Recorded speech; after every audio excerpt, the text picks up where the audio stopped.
پچھلی قسط میں ہم نے وقت کا سفر کر کے کائنات کی ڈارک ایجز کو روشن ہوتے ہوئے دیکھا۔ ہم نے ہائیڈروجن اور ہیلیم کے بادلوں سے ستاروں کو جنم لیتے ہوئے دیکھا جو کائنات کی پہلی روشنیاں تھیں۔ لیکن ستاروں کی کہانی صرف پیدائش اور زندگی کی نہیں، ان کی موت بھی اتنی ہی شاندار اور بنیادی ہے، کیونکہ انہی کائناتی بھٹیوں کی موت کے دھماکوں سے زندگی کے وہ بنیادی اجزاء تخلیق ہوتے ہیں جو کائنات کے سب سے گہرے رازوں میں سے ایک ہیں۔ ہر ستارہ اپنے نیوکلیئر فیول کو جلا کر توانائی پیدا کرتا ہے، لیکن یہ ایندھن لامحدود نہیں ہوتا۔ جب ایک بڑا ستارہ اپنی ہائیڈروجن کو ہیلیم میں بدل دیتا ہے تو اس کا مرکز سکڑنا شروع ہو جاتا ہے اور یہ مزید بھاری عناصر کو فیوز کرنا شروع کر دیتا ہے، جیسے ہیلیم سے کاربن، کاربن سے آکسیجن اور اسی طرح لوہے تک۔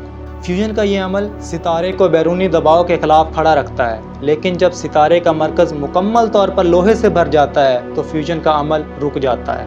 لوہے کو فیوز کرنے کے لیے توانائی کی اتنی زیادہ مقدار ضرورت ہوتی ہے جو کہ ستارہ پیدا نہیں کر سکتا۔ لوہے کا کور اچانک اپنی کشش ثقل کے دباؤ کے تحت اندر کی طرف گرنا شروع ہو جاتا ہے۔ یہ سکڑاؤ اتنی تیزی سے ہوتا ہے کہ صرف ایک سیکنڈ میں ایک ستارے کا پورا مرکز ایک ایسے نقطے میں سمٹ جاتا ہے جو ایک شہر سے بھی چھوٹا ہو سکتا ہے۔ جب یہ کور ایک ناقابل یقین کثافت تک پہنچ جاتی ہے تو ایک ٹھوس مرکز کی طرح بن جاتا ہے اور پھر یہ اپنی ہی اندرونی طور پر گرنے والے مادے کو ایک طاقتور شاک ویو کی صورت میں باہر کی طرف دھکیلتا ہے، اور اس لمحے کائنات کا سب سے بڑا دھماکہ ہوتا ہے، ایک سپر نووا۔ ایک ہی دھماکے میں ایک ستارہ اپنی تمام زندگی میں پیدا کی گئی توانائی سے زیادہ توانائی خارج کرتا ہے۔ یہ اتنا روشن ہوتا ہے کہ ایک پوری کہکشاں کو بھی پیچھے چھوڑ دیتا ہے۔ سپر نووا کا دھماکہ صرف ستارے کی موت نہیں بلکہ کائنات کے لیے ایک نئی زندگی کا آغاز ہے۔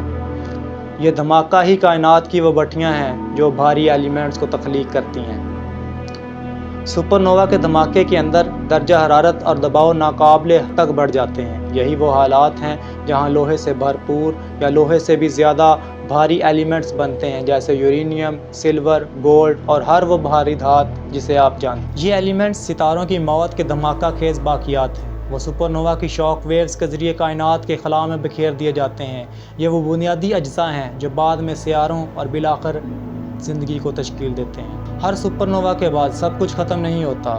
کچھ بڑے ستارے کے کور اتنے گھنے ہوتے ہیں کہ وہ ایک نیوٹرون سٹار بن جاتے ہیں۔ یہ ایک چمچ کے برابر مادے کا وزن ایک پہاڑ جتنا ہو سکتا ہے، اور اگر ستارہ کافی زیادہ بڑا ہو تو اس کا کور گریوٹی کے تحت مکمل طور پر ٹوٹ جاتا ہے اور یہ ایک بلیک ہول کی شکل اختیار کر لیتا ہے۔ جی ہاں، ایک ایسا مقام جہاں سے کچھ بھی نہیں بچ سکتا، روشنی بھی نہیں۔ سپر نووا کا دھماکہ صرف تباہی نہیں لاتا، یہ کائنات کا سب سے بڑا ریسائکلنگ پلانٹ ہے۔ جو ان ستاروں کی لاشیں ہیں، بکھرے ہوئے ایلیمنٹس خلا میں نئے بادلوں میں مل جاتے ہیں۔ یہ نئے ایلیمنٹس سے بھرپور بادل ہی نئی نسل کے ستاروں اور سب سے اہم بات، نئے سیاروں کی پیدائش کے لیے بنیادی اجزاء فراہم کرتے ہیں۔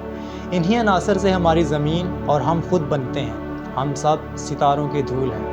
یعنی سپر نووا نے کائنات کو ہائیڈروجن اور ہیلیم کے سادہ دنیا سے ایک پیچیدہ اور کاسمک فوگز مادے سے بھرپور کائنات میں بدل دیا۔ ان دھماکوں نے زندگی کے بنیادی اجزاء بکھیر دیے جو کائنات کے ایک بڑے حصے یا ایک بڑے منصوبے کا حصہ تھے۔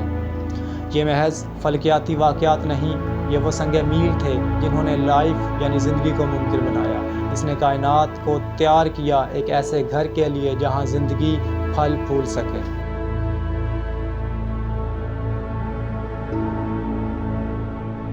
یہ نئے ایلیمنٹ سے بھرپور بادل ہی نئی نسل کے ستاروں اور سب سے اہم بات، نئے سیاروں کی پیدائش کے لیے بنیادی اجزاء فراہم کرتے ہیں۔ انہی عناصر سے ہماری زمین اور ہم خود بنتے ہیں۔ ہم سب ستاروں کی دھول ہیں۔ یعنی سپر نووا نے کائنات کو ہائیڈروجن اور ہیلیم کی سادہ دنیا سے ایک پیچیدہ اور مادے سے بھرپور کائنات میں بدل دیا۔